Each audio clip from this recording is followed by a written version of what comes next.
All right, let's go to segment 2, Cedric, and we're calling it Them's Fightin' Words. Tennis is happening right now. Majors, Rafael Nadal, Roger Federer meeting in the quarterfinals of the French Open, which is going on right now. One of the great rivalries. Got us thinking about rivalries in sports. And these two guys, because of how long they've been able to stay not only in professional tennis, but great in professional tennis, it's just built that rivalry even more. But gets you thinking about other tennis rivalries, other sport rivalries, boxing. I mean, where do these two rank, though, in your mind, this Nadal-Federer rivalry?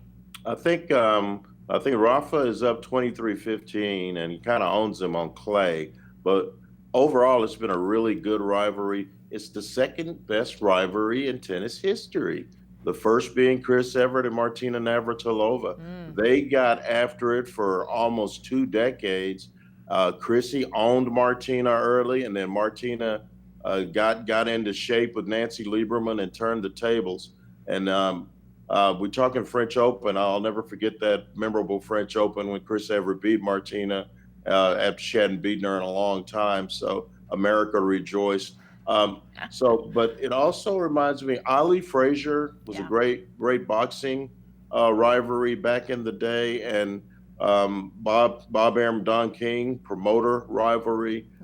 Looking at other sports, the one that really, my favorite rivalry of all time, Jen, is Magic Johnson and Larry Bird. That's my favorite. That is my favorite one. So that's the one that I would probably put at the top of the list. Yeah, it's, and Magic and Bird, to me, Cedric, the reason that I love that one too is, you've got sort of the opposites in terms of the cities, Boston and LA, the sort of, East Coast, hardworking city, and LA, all of the flash and the glam and the glitz. And those two guys, I mean, Magic was very outgoing and his game was very, sort of flamboyant. And then you had Bird, who was much more understated, great player in his own right, but just had that sort of, understated nature, blue-collar nature to him, the Indiana guy. So I love that. We started doing a couple years ago for the Thunder when they got into the playoffs and some other, different times that this would come up. We would do rivalry rankings for the Thunder. What franchises are they most, rivals of? And it's actually changed over the years. For a while, the Thunder and the Grizzlies had these great playoff series, and it was every time they meet, somebody'd be, talking about going out to the bus and fighting after the game.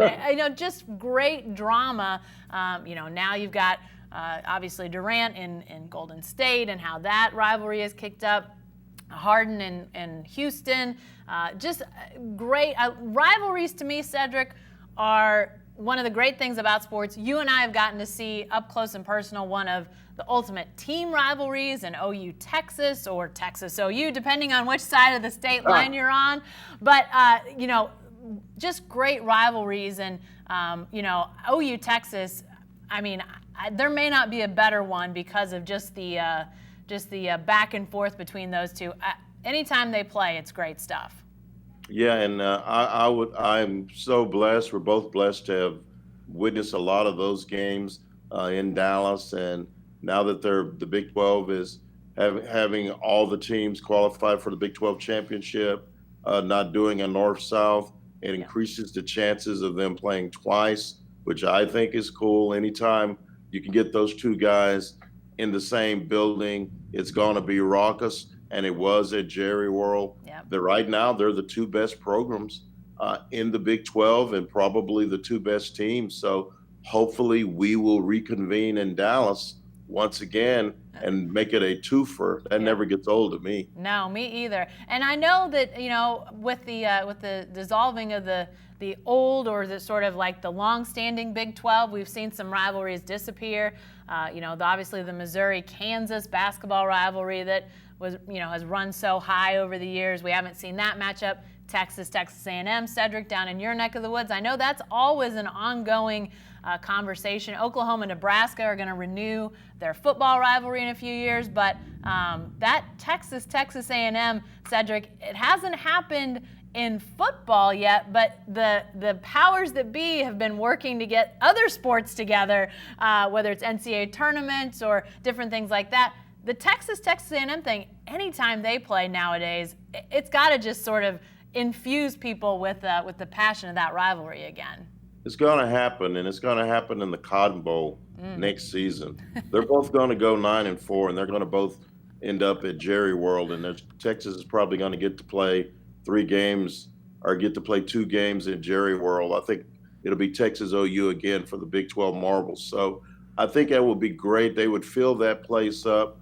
The athletic directors have not been on the same page, and both of these teams have schedules that go up non-conference wise to around 2030. So you could probably cancel out one of those games. I know Del Conte, the Texas AD, reached out to the former A&M AD Woodward and said we have a slot, and I think it was in like 2022 or something like that, and A&M declined. So hopefully maybe a bowl game will get them together. I know if I'm on that selection committee, these rivals in the same building, because we both know, Jen, college football is about tradition.